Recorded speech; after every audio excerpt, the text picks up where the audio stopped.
여기에 한 외국인 남성이 업체 담당자들과 언성을 높여가며 말다툼을 하고 있습니다. 그런데 그 남성의 아내로 보이는 여성은 누군가와 꼭 껴안고는 울음을 터뜨리고 마는데요. 대체 이 외국인 가족에게는 무슨 일이 있었던 것일까요? 안녕하세요. 저는 멕시코에 살고 있는 클로디오라고 합니다. 저는 멕시코의 친환경 재생에너지 산업 개발팀에서 일을 하고 있는데요. 제가 일하고 있는 회사는 최근 대규모 투자를 받게 되었어요. 멕시코는 아직 친환경 에너지에 대한 연구나 개발이 적극적으로 이루어지고 있지 않기 때문에 이 정도의 투자는 정말 이례적인 일이었습니다. 뉴스에까지 나올 정도였으니 말 다 했죠. 그래서 이번 비즈니스는 중요한 일이었습니다. 회사에서 제게 맡겨진 일은 천연자원과 자원을 활용할 수 있는 기술을 가진 나라의 기업과 파트너십을 맺는 것이었습니다. 단순히 수출 수입을 하는 관계를 넘어 더 긴밀한 비즈니스 관계가 되어야 했죠. 제가 선택한 곳은 중국과 한국이었습니다. 중국에는 우리 에너지 사업에 필요한 천연가스, 우라늄 등의 10종 이상의 에너지 천연 자원을 보유한 국가였고, 한국은 천연 자원은 없는 나라였지만 세계에서도 손꼽히는 기술력을 보유한 나라였습니다. 그래서 주요 거래처인 중국과 한국으로 출장을 가게 되었죠. 중국에서는 47일, 한국에서는 29일 일정이었는데 총 합쳐 76일이라는 긴 시간이었기에 아내와의 대화가 필요했지만 저는 아내가 당연히 제 출장을 흔쾌히 이해해 줄 수 있을 거라 믿었습니다. 그런데 아내는 제 생각과 다른 반응을 보였어요. 당신이 아닌 다른 직원이 가면 안 되는 일이겠지라며 저의 출장을 불편해하는 모습을 보였기 때문입니다.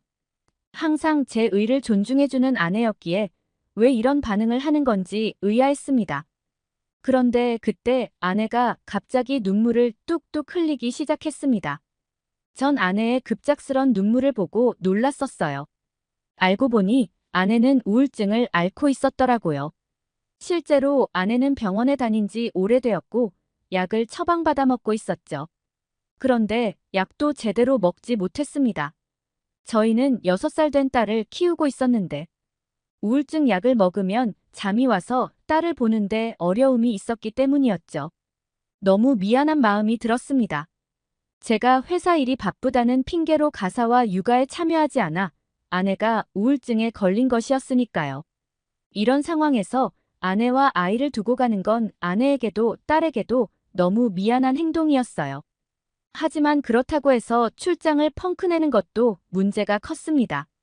프로젝트의 가장 핵심 인물인 제가 이 중요한 시기에 갑자기 빠져버린다면 저와 함께하는 팀원들과 그들의 가족, 회사마저 위기에 처하니까요. 저는 이런 상황을 회사에 솔직하게 알리고 아내와 딸과 함께 출장 가는 것을 허가해 달라 요청했습니다. 솔직히 잘릴 각오로 말한 거였는데 다행히 회사는 이를 허락해 주었습니다. 그만큼 이번 프로젝트가 중요하고 긴박했다는 의미였죠. 저는 사비를 들여 아내와 딸을 데리고 천연자원 확보를 위해 출장지인 중국으로 향했습니다. 저는 중국에 대한 기대가 컸습니다. 업무적으로 보면 중국은 참 매력적인 나라였습니다. 자원과 인력이 풍부한 나라였죠. 인건비도 저렴해서 중국에 어떤 공장을 세우든 무리가 없었습니다. 무엇보다 아시아의 강대국으로서 파워도 막강했기 때문에 중국이 선진국으로서의 면모를 보여줄 것이라 생각했죠. 저희 가족은 괌이나 발리와 같은 휴양지로 여행을 떠나는 일정은 아니었지만 중국같이 큰 나라라면 아내와 아들에게 많은 것을 보여줄 수 있을 거라고 생각했고 비록 출장으로 떠나는 거였지만 그래도 나름 기분이 좋았습니다. 중국 공항에 착륙했고 저는 아내와 아이의 손을 잡고 짐을 찾아 나갔습니다. 그런데 뭔가 이상했어요. 아무리 찾아봐도 저희를 마중 나온 중국 거래처 직원이 보이지 않았습니다. 도착한 중국 공항은 거대하면서 인파들도 엄청나게 많았고 경제대국답게 수많은 사람들이 공항을 누비고 있었습니다. 중국 기업은 숙소와 일정들을 준비해 두었으며 직원들이 공항에 마중을 나와 있을 거라고 했었기에 당연히 저희를 마중 나온 중국 기업의 직원들이 있을 거라고 생각했는데 보이지 않았죠. 저는 곧장 거래처 담당자에게 전화를 걸었어요. 그런데 전화를 받지 않더라고요. 사실 중국 업체에서 마중 이야기를 꺼내지 않았다면 공항에서 기다릴 이유도 없이 바로 숙소로 이동을 했을 텐데 혹여라도 뭔가 소통에 오류가 있었나 싶어 한참을 공항에서 기다려야 했습니다. 사람들은 어찌나 많은지 아내와 제 아이가 너무 힘들어하는 게 눈에 보이더군요. 담당자와 통화를 한 건 10통 가까이 전화를 한 뒤였어요. 저는 이미 화가 잔뜩 나 있었습니다. 하지만 거래처 담당자이니만큼 최대한 예의를 차려서 말하려고 했습니다. 그런데 중국인 담당자는 뭔가 바쁜 목소리로 도착일이 오늘이었냐면서 자신은 내일인 줄 알았다는 황당한 소리를 하더군요. 그러더니 준비해둔 호텔 주소를 알려줄 테니 공항에서 버스를 타고 이동하면 될 거라며 다시 전화를 준다고 하고는 급하게 끊어버렸습니다. 하지만 저는 통화하다가 수화기 안에서 골프공을 때리는 타격음과 나이스샷을 외치는 사람들의 목소리를 들을 수 있었습니다. 전화를 끊고 나서 참 어이가 없더군요. 제 통화 목소리에 언성이 높자 아내는 무슨 일 있는 거냐며 묻더군요. 별일 아니라면서 넘어갔지만 속으로는 불같이 화가 나고 있었어요. 수저우 공항에서 숙소까지 고속버스를 타고 베이징 방향으로 약 2시간 20분 정도를 가야 됐었습니다. 그런데 저는 고속버스 안에서 정말 황당한 사건을 마주하고 말았었는데요. 제가 구매한 티켓의 좌석에 다른 사람이 앉아 있던 겁니다. 말이 통하지 않으니 세계 공통어인 영어로 여긴 우리 좌석이라고 얘기했지만 그 중국인은 손을 절레절레 저으며 영어를 못한다는 제스처를 취하더군요. 공항서부터 예민해 있던 저는 번역기를 들이밀며 우리 자리니 비켜달라고 했는데 중국인은 자리에 일어나더니 오케이 오케이를 하곤 우리 좌석 바로 뒷자리로 자리를 비키더라고요. 하지만 그럼에도 기분이 썩 좋지는 않았습니다. 왜냐하면 그 중국인의 표정이 굉장히 비아냥되는 표정과 중국말을 써가며 자리에서 비켰기 때문입니다. 하지만 이건 시작에 불과했었다는 걸 단 몇 분 만에 알고 말았었는데요. 자리에 아이를 앉히려고 하고 있었는데 중국인이 앉아있던 저희 좌석 바닥에 침이 잔뜩 뱉어져 있더라고요.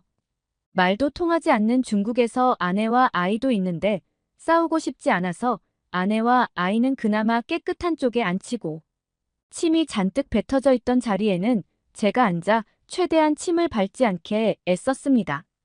속으로 영 찝찝하더군요. 이렇게 이 시간이 넘게 가야 했으니 말이죠. 버스에는 점점 사람들이 올라타기 시작했고 버스 좌석에 이미 사람들이 모두 다 차서 앉았는데도 중국 고속버스는 사람들을 계속 태우더군요. 버스 인원 초과가 분명한데 무슨 일인가 싶었습니다.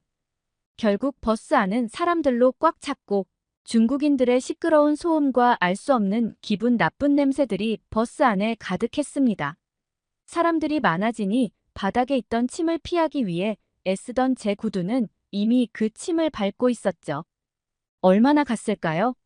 아이가 화장실에 가고 싶다는 말을 하더군요. 아내 역시도 마찬가지였죠. 버스가 우리 때문에 차를 쓸 리도 없었고 조금만 참아보라고 했는데 정말 다행스럽게도 버스는 한 휴게소에서 정차하게 되었습니다. 저희 가족은 버스에서 내렸는데 정말 살 것 같더군요.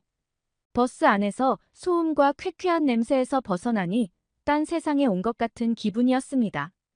아내와 아이는 휴게소 화장실로 갔고 저는 휴게소 구석에서 담배를 태우고 있었죠. 그런데 얼마 뒤 아내와 아이가 버스가 있는 쪽으로 걸어오는데 아이가 큰 소리로 울고 있던 거였어요. 저는 다가가 왜 그러냐면서 아내에게 물었는데 아내의 표정도 뭔가에 기분이 나쁜 것처럼 상기된 표정을 하고 있었습니다. 아내 말로는 화장실에 갔는데 화장실에는 문도 없이 모든 곳이 개방되어 있었고 사람들도 너무 많아서 너무 힘들었다는 겁니다. 심지어 화장실에서 담배를 피우던 여성도 있었다더군요. 그러면서 자신은 소변을 보지도 못했고 딸은 겨우 소변을 보긴 했는데 사람들이 밀려 들어와서 급하게 옷을 챙겨 입히다 바지가 소변에 조금 젖게 되었다고 하더라고요. 그 말에 저는 입고 있던 자켓을 벗어 아이의 허리춤에 둘러매어 주었고 울고 있는 딸에게 괜찮다며 안아주었습니다. 그나저나 아내가 걱정이었죠.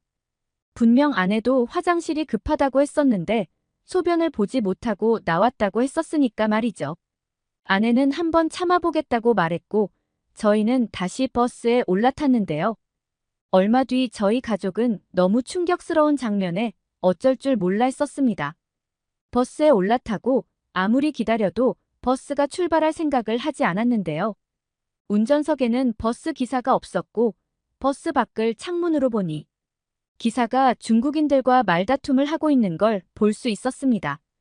그런데 더 황당했던 건 버스가 주차되어 있던 휴게소 옆 잔디 위에서 정말 믿기 힘든 장면들을 보고야 말았었습니다. 중국인들이 남녀노소 할 것 없이 소변을 보고 있었기 때문이었어요. 화장실에 워낙에 사람이 많다 보니까 소변을 보지 못했던 사람들이 휴게소 잔디 위에서 그냥 소변을 보던 것이었어요. 운전기사는 출발해야 하니 빨리 버스에 탑승하라고 말하고 있었지만 중국인들은 아직 일행들이 화장실에서 오지 않았다며 버스를 지연시키고 있었는데요. 그 모습에 어떻게 이런 나라에 40일 이상을 있어야 할지 정말 눈앞이 깜깜하더군요. 저는 당장이라도 다시 비행기를 끊어 멕시코로 돌아가고 싶었어요. 패키지 여행사에 사기당한 것도 아니고 수억 달러에 달하는 거래를 체결하러 온 나라였는데 첫날부터 이런 경험을 하게 되니까 정말 어이가 없었습니다. 정말 그렇게 어렵사리 숙소에 도착할 수 있었습니다. 아내는 도착하자마자 화장실로 향했고 딸을 데리고 카운터에 가서 체크인을 하고 아내를 기다리고 있었는데 아내는 당황한 표정을 하며 화장실에서 나오고 있었어요. 그 모습에 저는 휴게소 생각이 나서 아내에게 여기도 화장실에 문이 없냐고 물었더니 다행히 그건 아니었는데 아내는 더 충격적인 이야기를 해줬어요. 아내가 메고 있던 핸드백 옆구리가 찢어져 있었고 핸드백 안에 있던 지갑이 분실되었다는 거였죠. 찢어진 부위를 보니 이건 누가 고의로 찢은 자국임이 분명했습니다. 언제 어디서 이런 일을 당했던 건지 우리는 알 수가 없었습니다. 공항에서부터 고속버스, 그리고 휴게소까지 사람들이 어디에나 붐비고 있었고 분명 그 속에서 이런 일을 당했을 거라고 예상만 할 뿐이었죠. 하지만 그렇다 해도 이렇게 된 이상 뭘 어쩔 수 있는 상황도 아니었습니다. 저는 이 모든 상황에 화가 났었어요. 하지만 저보다 지갑이 분실된 것에 더 힘들어하는 아내의 표정을 보니 저까지 혼란스러워하면 안 될 것 같아서 꾹 참았습니다. 그나마 다행이었던 건 여권은 제가 들고 다니던 여행 가방에 들어있던 터여서 도둑 맞지 않았다는 사실이었습니다.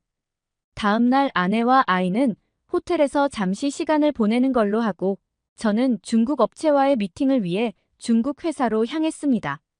어제 겪었던 일들 때문인지 영 컨디션이 좋지 않았죠.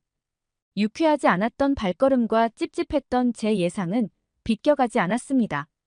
중국 업체 담당자들과 미팅을 가졌는데 중국인들은 그야말로 막무가내 그 자체였어요.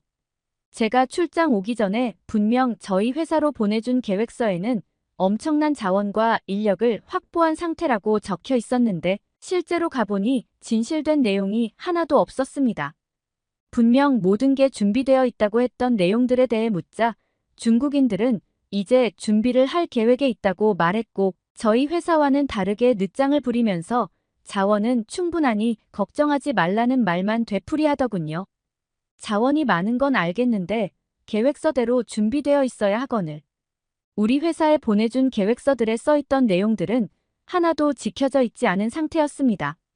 사실 제가 중국을 찾은 이유는 중국 기업에서 보내준 계획서대로 중국이 실제 진행되고 있는 모습을 눈으로 확인하는 일이었고 차질 없이 진행되고 문제가 없다면 계약까지 체결하는 자리였기 때문에 저는 중국의 이런 방만한 행태에 더 이해할 수가 없던 것이었어요. 대체 왜 제가 중국까지 온 건지도 모르겠더군요. 하지만 한편으로는 다행이라는 생각도 가졌습니다. 어차피 이번 사안에 대한 선택과 책임은 저에게 있던 것이었기에 이런 중국 사람들을 내가 직접 눈으로 보지 못하고 그냥 서류만 보고 계약을 체결했다면 분명 더 큰 사단이 났을 것이 뻔했기 때문이었죠. 그날로 저는 숙소로 돌아가 짐을 챙겨 중국을 떠나야 했습니다. 조금도 더 있고 싶지 않았죠. 그런 제 모습에 아내도 당황했는지 아니 한 달하고 보름 정도는 중국에서 지내야 한다더니 무슨 일이냐면서 묻더군요. 당연히 그럴 만도 하죠. 중국에 온 지 단 이틀 만에 이런 결정을 했으니 말입니다. 원래 같았으면 오늘 첫 미팅을 시작으로 중국에서 준비하고 있던 것들을 시찰하며 확인하는 수준으로 넘어갔어야 했지만 중국 업체에서는 뭘 준비하거나 해둔 게 없었으니 제가 여기서 더 이상 할 수 있는 일은 없었습니다. 중국에서 47일 일정이었는데 이틀 만에 중국을 떠나게 되니 45일이란 시간의 텀이 생겨버리더군요. 한국 업체와의 미팅은 정확히 48일 뒤였습니다. 한국 업체에 양해를 구하고 사정 이야기를 하자 일정을 앞당겨주긴 했지만 그럼에도 12일이라는 시간차가 생겼고 중국에서는 단 하루도 더 있고 싶지 않으니 일단 한국으로 넘어가자고 하고는 비행기에 올랐습니다. 하지만 내심 걱정도 되더군요. 아시아 경제 대국이라던 중국의 실상이 이랬는데 한국도 그러면 어떡하나 하는 생각이었죠. 사실 아내와 딸을 데리고 먼 타지인 중국까지 와서 뭐 하나 즐거운 시간을 보낸 것이 없었어요. 정말 온갖 고생만 하다가 중국을 떠났던 터에 한국에서마저 중국과 같은 시간을 보내게 된다면 참고 참았던 분노가 폭발할지도 몰랐으니 말입니다. 걱정과 우려 속에 한국에 도착한 저희 가족은 입국장을 지나자마자 놀라움을 금치 못했는데요. 큰 종이에 멕시코에서 온 클로디오 가족을 환영합니다.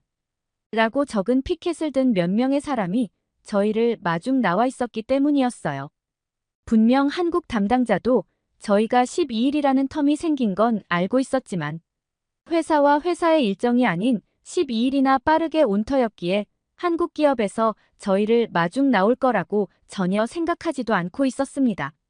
한국 기업 담당자들은 아내와 저의 짐을 들어주고 곧장 준비된 차량으로 저희를 안내했는데요.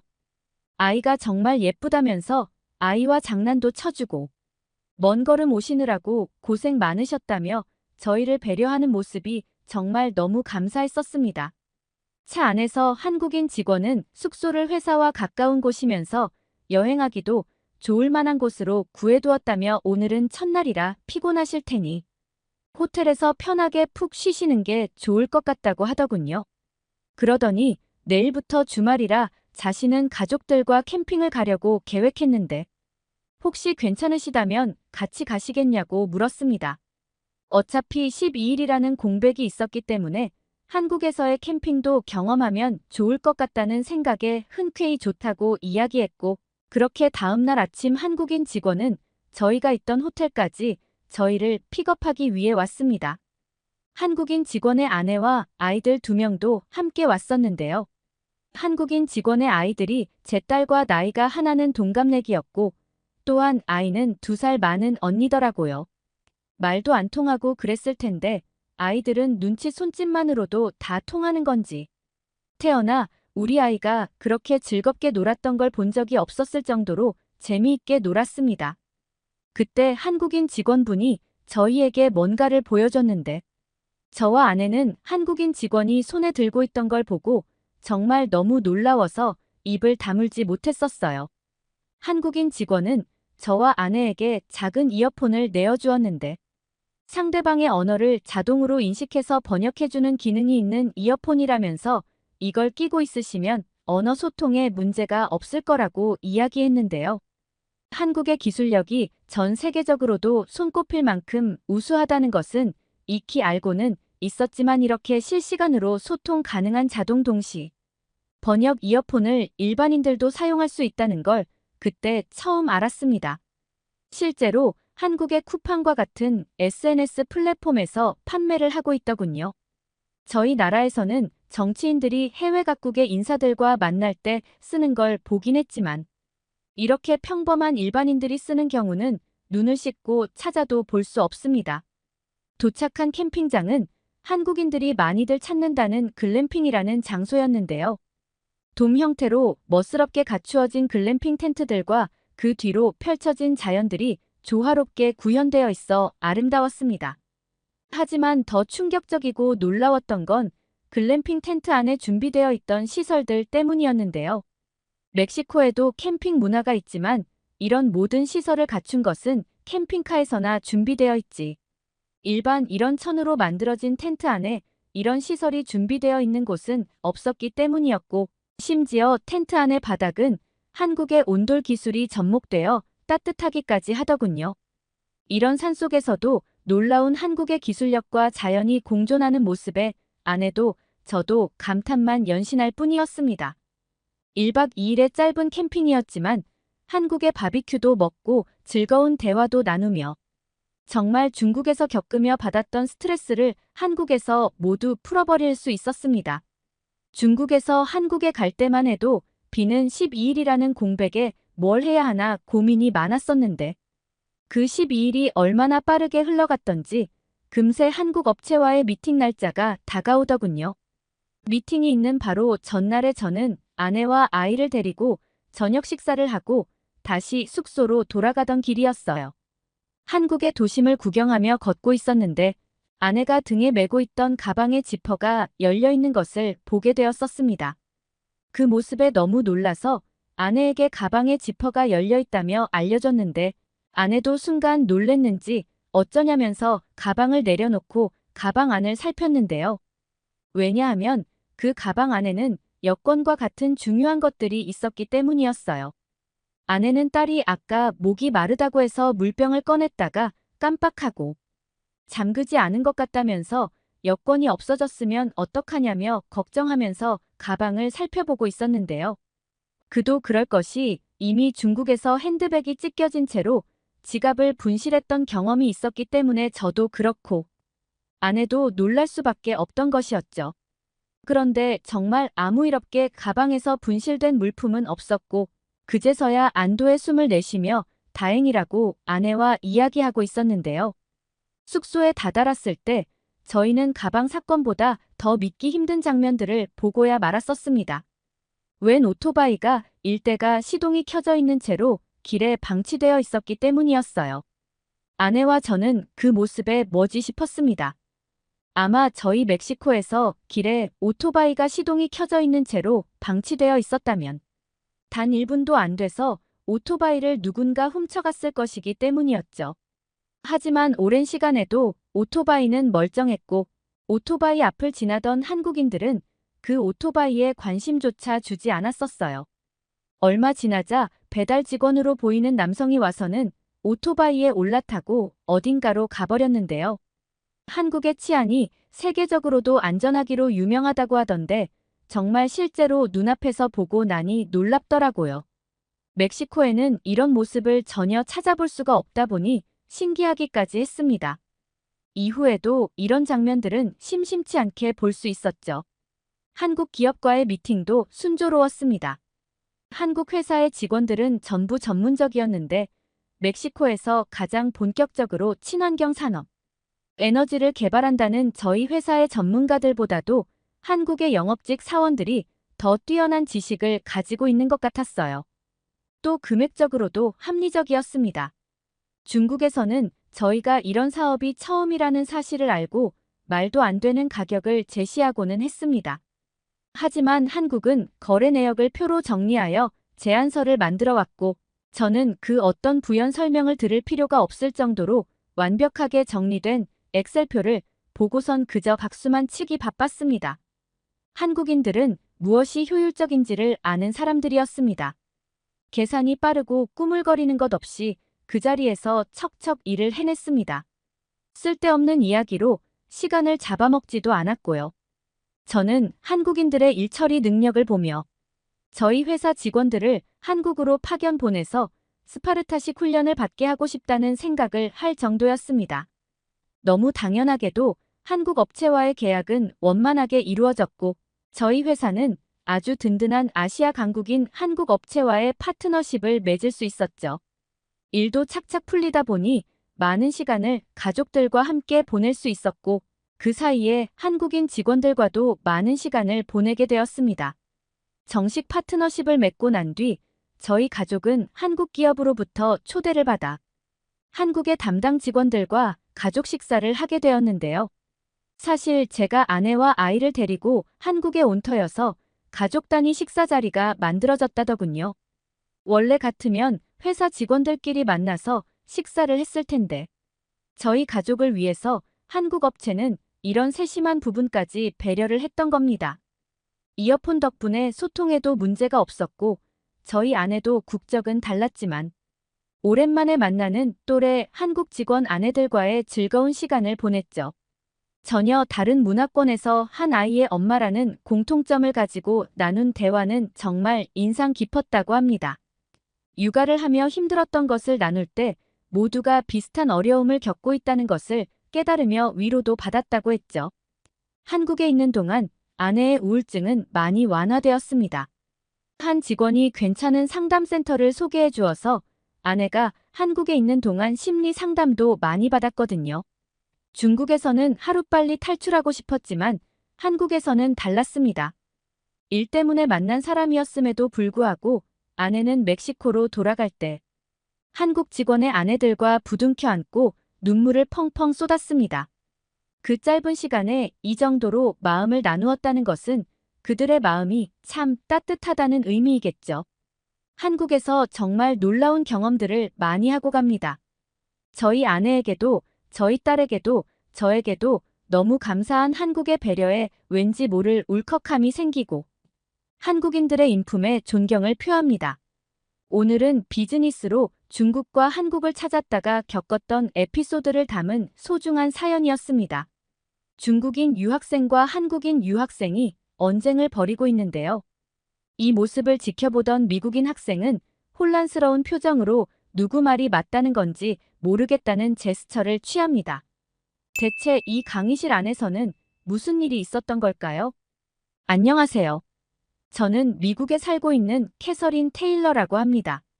저는 미국의 유명 대학에서 정치외교학을 공부하고 있는데요. 이제 1학년을 마친 터라 전문 지식이 뛰어나지는 않습니다. 미국의 대학교 1학년들은 전공 과목보다는 교양 과목 위주로 배우거든요. 저는 잡다한 호기심이 많은 편이라 다양한 종류의 교양 과목을 선택해서 들었는데요. 그중 하나가 세계 문화에 관련된 강의였습니다. 제가 이런 강의를 들은 이유는 제게는 미국인으로서 풀어가야 할 숙제가 있기 때문이었어요. 미국은 이민자들이 세운 나라이고 다인종 국가이지만 여전히 타인종에 대한 경계심을 가지고 있는 나라이거든요. 저는 이런 인종차별을 해결하기 위해서는 모든 인종이 서로의 다름을 인정하고 다양성을 받아들이는 것이 필요하다고 생각했습니다. 그래서 문화의 다양성을 중요하게 생각하는 교수님의 강의를 선택했죠. 교수님은 서양인들에게는 다소 낯선 아시아 나라의 이야기를 많이 들려주셨습니다. 그 중에서 가장 많이 언급된 나라가 한국, 중국, 일본이었는데 세 나라의 이야기는 무척 흥미로웠어요. 저는 이 세 나라 중에서도 한국의 이야기를 가장 좋아했습니다. 교수님은 미국인들이 알고 있는 한국의 K-팝과 드라마, 영화 이외에도 다양한 한국 문화를 소개해 주셨거든요. 그런데 모두가 저처럼 한국의 이야기를 좋아하는 건 아니었습니다. 제가 듣는 강의에는 몇몇 아시아 유학생들이 있었는데 그 중에서 중국인 유학생이 가장 많았어요. 그 중국 유학생들은 항상 몰려다니는 걸 좋아했는데 중국을 제외한 모든 아시아 국가는 미개하고 가난하고 힘없는 나라라고 주장했는데 특히 한국 이야기만 나오면 굉장히 예민하게 굴었습니다. 그날은 교수님이 한국의 전통 문화에 대해 강의하는 날이었습니다. 저는 현대화된 한국의 세련된 모습만 보았기 때문에 과거 한국인들이 입고 다니던 옷, 살던 집, 먹었던 음식들이 매우 흥미롭게 보였습니다. 특히 한복이 너무나 아름다웠어요. 풍성한 실루엣과 곡선의 아름다움이 한눈에 제 눈을 사로잡았죠. 한국 학생들은 전부 패션 센스가 남달랐는데 그 이유를 알겠더라고요.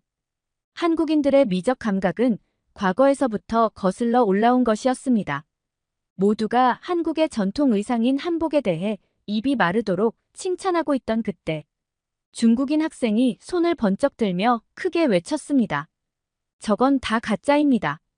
교수님은 무엇이 가짜냐고 물어보았고 중국인 학생은 한국이 전통 의상이라며 말하고 다니는 한복이 사실 중국의 전통 의상이라고 했습니다.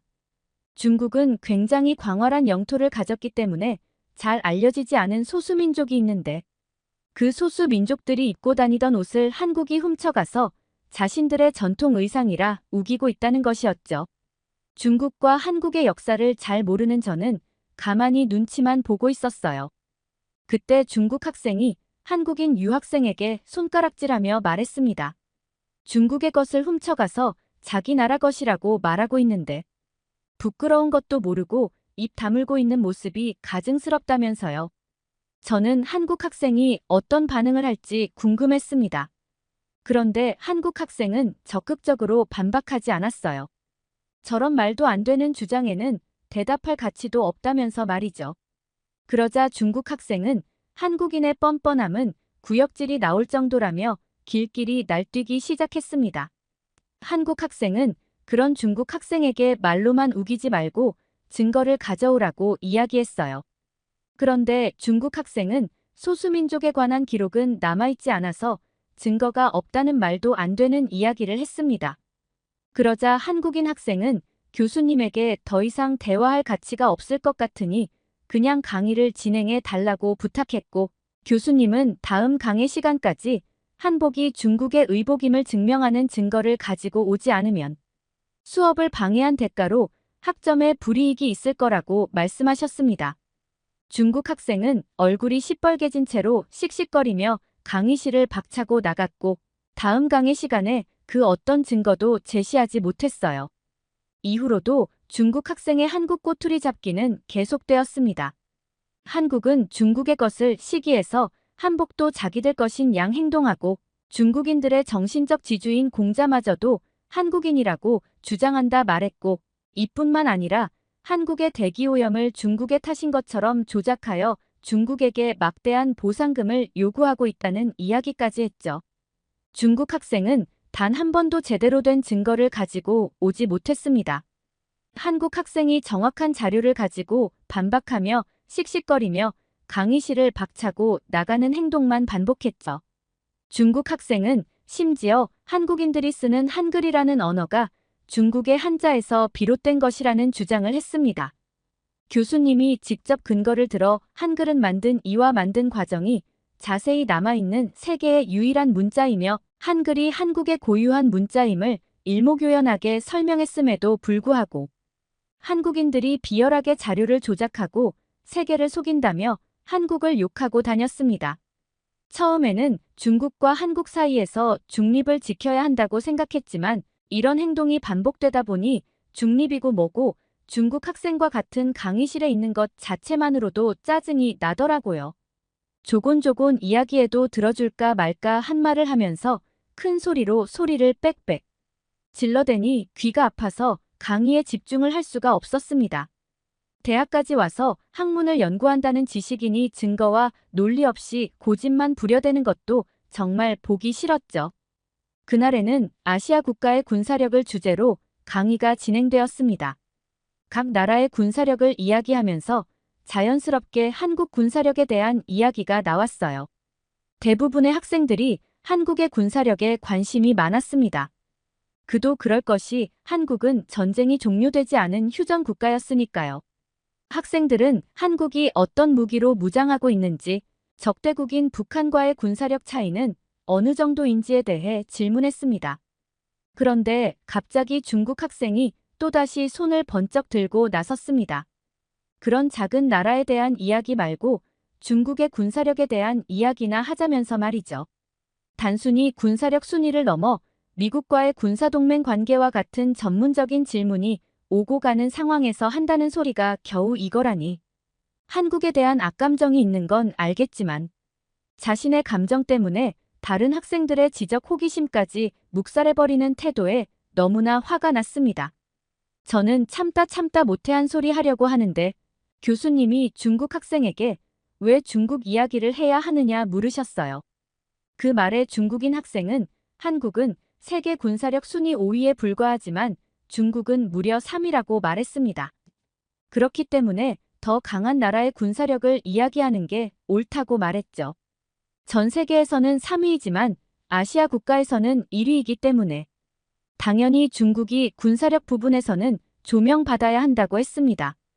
그 학생은 중국은 전쟁 시 동원할 수 있는 병력이 7억 명이 넘지만 한국은 2,500만 명에 불과한다는 말로 중국의 군사력을 설명하기 시작했는데 왜 자기 나라 군사력을 말하는데 굳이 한국을 비교 대상으로 두는지 이상했습니다. 중국 학생이 한국과 중국을 비교하며 의기양양하던 그때 교수님은 동원 병력은 중국이 월등히 많은 것이 사실이지만 한국의 군사력이 세계 최고임은 변함이 없고 한국의 역사와 지리적 특성을 고려해 본다면 중국보다 한국의 군사력을 조명하는 것이 훨씬 더 유익하다고 말씀하셨습니다. 중국 학생은 이것만은 참을 수 없다는 듯 교수님에게까지 손가락질을 하며 언성을 높였어요. 가뜩이나 목소리가 큰 중국인이 소리까지 크게 질러대니 저는 중국 학생의 입을 막아버리고 싶었어요. 중국 학생은 한국과 중국이 전쟁을 하면 한국은 단 하루 만에 불바다가 될 것이라고도 주장했는데 교수님은 그의 말에 코웃음을 치며 그렇게 생각하는 명확한 근거를 대보라고 하셨습니다. 중국 학생은 중국이 얼마나 많은 탱크와 미사일, 신식 무기를 갖췄는지를 설명했습니다. 그런데 교수님은 눈도 깜짝 안 하셨어요. 저는 교수님의 태도가 의아했습니다.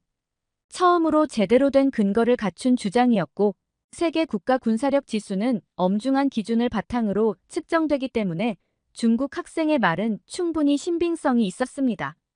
저 말이 사실이라면 한국은 중국에게 한 주먹거리도 안 되는 상대일 것임이 분명했어요. 교수님은 흥분해서 말을 쏘아붙이는 중국 학생에게 중국이 수적으로는 우세한 게 사실이나 중국이 한국을 하루 만에 함락시키는 건 판타지 소설 속에서나 가능한 일일 것이라고 말씀하셨습니다. 중국 학생은 한국의 거짓말만 믿고 편파적인 강의를 한다며 분노했어요.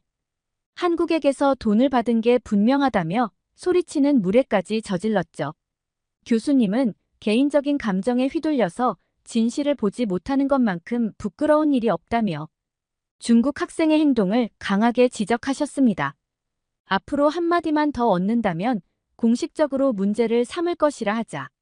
그제야 입을 다문 중국 학생에게 교수님은 숫자가 많다고 전쟁에서 무조건 유리할 것이라 생각하는 건 멍청한 짓이라고 말했습니다.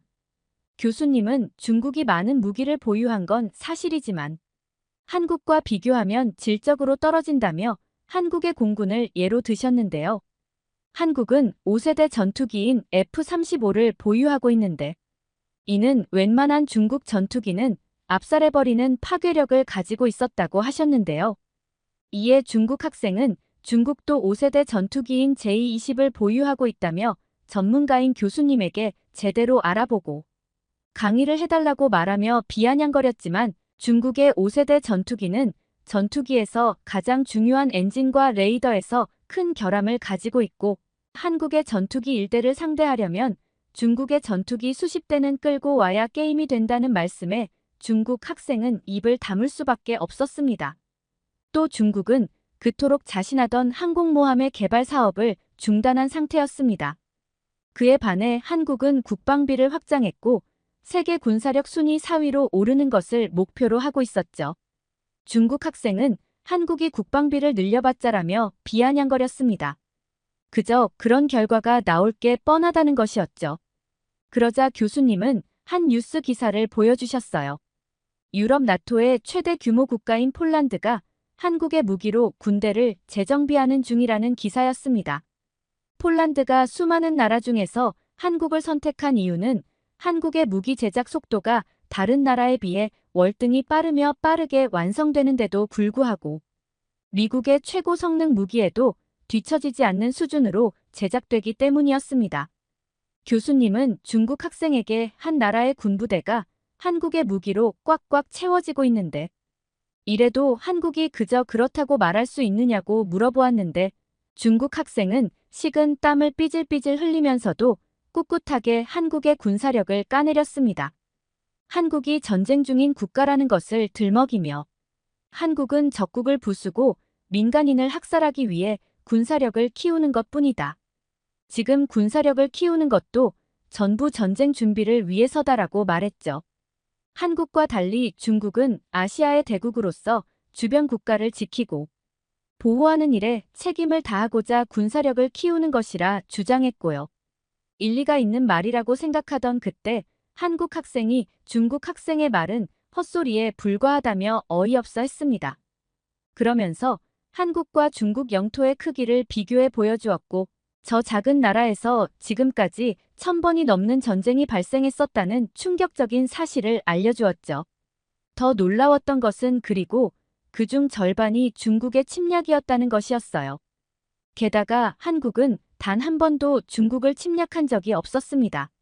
한국 학생은 한국은 수백 년 동안 중국의 침략에서 스스로를 지키기 위해 군사력을 키워왔지만 중국은 침략을 위해 군사력을 키웠고 지금도 다른 나라와 영토 분쟁을 일으키고 있다라고 말했는데 강의실에 있는 모든 사람들이 한국 학생의 말에 동의하고 있었어요. 중국 학생들만 빼고 말이죠. 저는 한국이 1000번의 침략을 받았음에도 불구하고 사라지거나 정복되지 않았음에 감명받았습니다. 숫자가 많은 것이 다가 아니라는 교수님의 말을 직접 증명한 나라가 바로 한국이었던 것이죠. 저는 과열된 분위기를 식히기 위해 가진 쉬는 시간에 한국 학생에게로 가서 한국의 전쟁사에 대해 물어보았어요. 그 학생은 아주 간단하게 한국의 전쟁사를 설명해 주었는데 짧게 들은 내용이었지만 너무나 흥미로운 내용들이 많았습니다. 그 중에는 놀라운 전략으로 적군을 괴멸시킨 한 장군의 내용도 있었는데 만약 이런 전략가가 한국에 또 나타난다면 오히려 중국이 한국에게 역풍을 맞을지도 모르는 일이겠더라고요. 전쟁은 숫자가 다가 아니라는 것은 이미 역사적으로 증명된 사실이었습니다. 과열된 분위기를 식히고자 잠시 휴식한 후 강의가 재개되었습니다. 이번 주제는 세계 여러 나라의 여권 지수에 관련한 것이었죠. 이번에는 한국 이야기가 나오지 않을 것이라 생각하고 안도했습니다.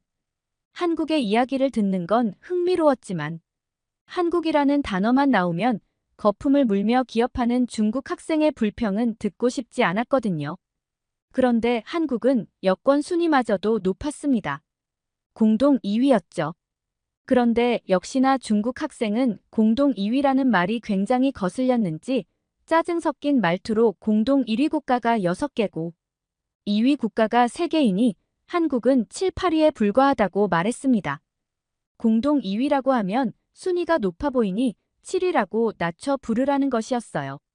저는 7, 8위도 높은 순위인데 이게 아무것도 아닌 양 말하기에 중국이 한국과 비슷한 순위일 거라 생각했습니다. 그런데 중국의 순위는 고작 66위에 그쳤습니다. 홍콩과 대만이 각각 19위, 35위인데 아시아의 대국으로서 주변국을 보호한다는 강대국이 66위인 것이죠. 고작 66위인 중국이 공동 2위인 한국을 우습게 보는 건 아니라는 학생들의 말에 중국 학생은 자신들이 66위인 것은 다른 강대국들이 중국을 경계하기 때문이라고 말했습니다. 중국의 힘이 날이 갈수록 세지니 이런 식으로라도 중국의 길을 꺾어 놓으려 한다는 것이죠. 정치 외교학을 공부하는 학생들인 저희는 중국 학생이 얼마나 터무니없는 소리를 하고 있는지 알고 있었습니다. 세계를 쥐고 흔드는 강대국들의 견제 방법이 여권 순위를 조작하는 것이라니. 중국 학생은 자신만의 세상 속에서 사는 것처럼 보였어요. 중국 학생은 남들이 자신을 어떻게 보고 있는지도 모르고 이상한 소리를 늘어놓았습니다. 중국의 여권 순위가 강대국의 순위 조작 속에서도 무려 19위나 올랐고 이는 중국의 위상이 점점 높아지고 있다는 것이었죠. 아니 중국인들은 모두가 이런 걸까요? 저희가 있는 이 학교에 세계 각국에서 유학을 온 다양한 국가의 학생들이 있는데 모두가 중국 학생의 생각에 도무지 이해하지 못했어요. 저는 지끈거리는 머리를 붙잡았습니다. 대체 왜 저런 얼토당토하는 주장을 하는 건지 이해가 안 됐거든요. 주변을 둘러보니 강의실 안에 있는 학생들은 중국 학생에게 한심하다는 눈빛을 보내고 있었습니다. 저와 함께 다니는 영국인 유학생 에란스는 중국 유학생들이 학교에 막대한 기부금을 내고 입학하는 게 맞는 것 같다며 어떻게 저런 생각을 하는 사람이 이 대학까지 온 건지도 의문이라고 할 정도였죠.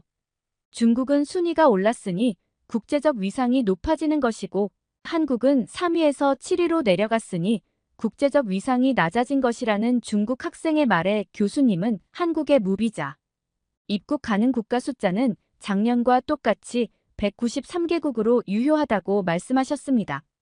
또 1위의 무비자 입국 가능 국가 숫자가 194개국이며 1위와 2위는 실질적인 차이가 없다는 것도 알려주셨죠. 그러자 세계 각국에서 온 학생들이 각자 자신의 경험을 이야기하기 시작했는데요.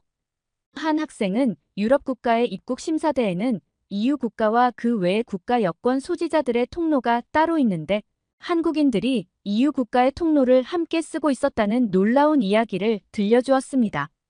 이들은 별다른 입국 심사 없이 프리패스로 입국하는 반면 단체로 온 중국 관광객들은 길게 줄을 서서 몇십 분 동안 입국 심사를 기다렸다고 했죠. 중국 학생은 이 모든 이야기가 전부 꾸며낸 이야기라 말했지만 이런 경험담이 한두 개가 아니다 보니 우기는 것도 포기한 듯 했습니다. 하지만 이건 제 커다란 착각이었어요. 중국 학생은 지칠 줄도 몰랐습니다. 한국의 순위는 점점 떨어질 거고 빠른 시일 내에 지금과 같은 여권 파워를 잃어버릴 거라며 또다시 한국을 걸고 넘어진 것이죠. 눈과 귀를 모두 막고 한국의 우수함을 깎아내리며 중국을 추켜 세우는 그의 태도에 질려버린 학생들은 아무 대꾸도 하지 않았습니다. 그때 교수님이 드디어 입을 여셨어요. 중국인이라면 한국의 여권 순위가 하락한 것에 대해 미안한 마음을 가지고 있어야 한다고 말이죠. 서양인들은 아시아인들을 잘 구분하지 못하는데 중국인들이 이를 이용해 한국인 행세를 하며 전 세계에 민폐를 끼치고 있기 때문이었습니다. 중국 학생은 중국인들이 왜 덜 떨어진 한국인 행세를 하겠냐며 현실을 부정했지만 또다시 곳곳에서 증언이 터져 나왔습니다. 호주에서 큰 농장을 운영하는 부모님을 둔 학생은 자신의 경험담을 들려주었어요. 호주로 워킹 홀리데이를 간 한국인들은 행동이 부지런하고 일머리가 있어서 많은 농장주들이 환영하는 직원이라고 합니다. 특히 한국 남자들은 대부분 군필이기 때문에 더욱 믿음직하다고 했죠. 그런데 한 한국 직원이 어느 날부터 근무 시간을 제대로 지키지 않고 일에 집중하지 않아 열에 8번을 실수하는 등 이상한 행동을 하기 시작했다고 합니다. 아니나 다를까 알고 봤더니 그 직원은 한국인인 척하는 중국인이었어요. 중국인들의 이미지가 너무 안 좋아 일자리를 구하기 어려우니 한국인인 척 속여 취업을 한 것이었습니다. 근데 이게 다가 아니었어요. 여행을 즐겨하는 한 학생은 중국의 여권 순위가 낮을 것을 이미 예상했다고 합니다. 중국 여행객들은 어느 나라를 가든 떼거지로 몰려있는데 시간과 장소 상관없이 항상 시끄러웠고 그들이 지나간 자리는 쓰레기가 가득했기 때문이죠. 새치기는 얼마나 심한지 조금의 빈틈만 보이면 끼어들었다고 합니다. 한두 명도 아니고 단체 여행 무리들이 새치기를 시도해 싸움이 났던 적도 한두 번이 아니었다고 하죠. 반면 한국의 여권 파워는 익히 들어 알고 있었다고 했는데요. 그 학생이 만난 한국인들은 전부 젠틀했고 다른 사람에게 피해를 끼치지 않도록 교육을 받은 티가 났다고 합니다. 실내에서 큰 소리를 내는 사람은 한 명도 보지 못했고 전화도 나가서 받는 모습을 보며 참 배려심이 깊다는 생각을 했다고 했죠. 이번에는 한국 학생의 차례였고 그는 자신이 미국으로 유학을 와서 겪었던 어이없던 일에 대해 들려주었습니다. 휴식을 취하고 있는 그에게 경찰 아버지를 둔 친구에게서 전화가 왔습니다. 친구는 한국인이 경찰서로 잡혀왔는데 언어도 안 통하고 도무지 입을 열지 않아 도움이 필요하다고 말했죠. 같은 한국인이 대화를 시도하면 말을 할 수도 있었으니까요. 경찰에 잡혀온 한국인은 식당에서 주인과 말다툼을 하다 분에 못 이겨 술병을 깨고 가게에 불을 지르려고까지 했다고 합니다. 그는 같은 한국인으로서 이런 일이 벌어졌다는 것에 부끄러움을 느꼈고 최선을 다해 문제 해결에 협조하기로 마음먹었죠. 그런데 경찰서에 잡혀 있는 사람은 한국인이 아니었어요. 그 사람은 진짜 한국인이 나타나자 당황했는지 식은땀만 삐질삐질 흘렸고 곧이어 자신이 중국인이라는 사실을 털어놓았다고 합니다. 그는 말도 안 되는 범죄를 저질러 놓고 한국인 행세를 한 중국인에게 화를 냈고 그 동네 중국인들끼리 문제를 저지르면 한국인인 척을 하자라고 약속을 해둔 상황이었다는 것을 알게 되었다고 했죠. 한국 학생은 이런 말을 덧붙였어요.